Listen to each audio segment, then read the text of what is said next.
The question of women in leadership, of course, has become a bubbling issue in Alberta politics because of the flameouts that have happened, Redford and Smith. What kind of a response are you getting out there on that basis? Are you feeling that heat at all in terms of we've had bad luck with women leaders, or we're uncomfortable, or? I am super happy with the people of Alberta. You know, I gotta say, they don't appear to see it as an issue. I mean, I think people decide if they like a candidate or if they don't like a candidate. And I honestly don't think that in most cases it's about whether they're a male or a female.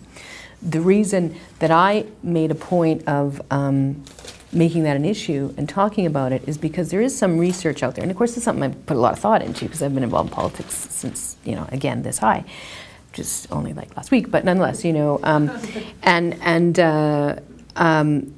what a lot of research says is that when voters are given the opportunity to choose between a male or a female candidate, they'll choose each equally. That when they're actually presented with them, all other things being equal, voters don't actually have a gender bias in the selections they make. Who has the gender bias are the parties. The parties have the bias in terms of how they select.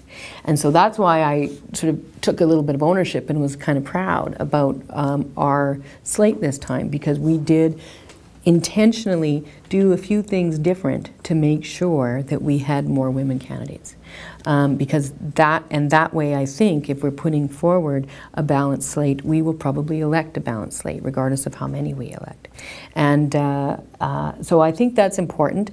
And I don't think Albertans are saying, oh, you're going to be another Allison or another Danielle. I think it's a completely different I might be something else that they don't like, but it's not about being a woman.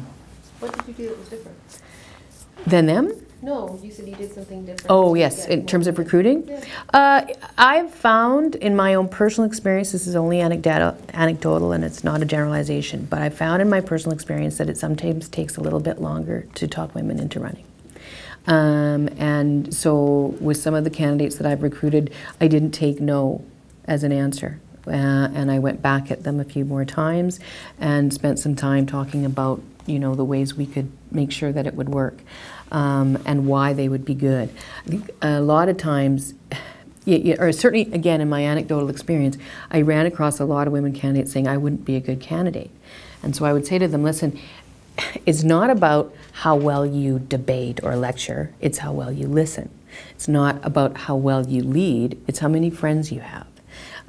These are the things that make good candidates, and they make good MLAs. And when people get out of that construct of, you know, watching Tom Mulcair and Stephen Harper yell at each other on, you know, power play, and start thinking about what it looks like on an everyday basis as an elected official, they start to think that, oh yeah, no, I could actually do this.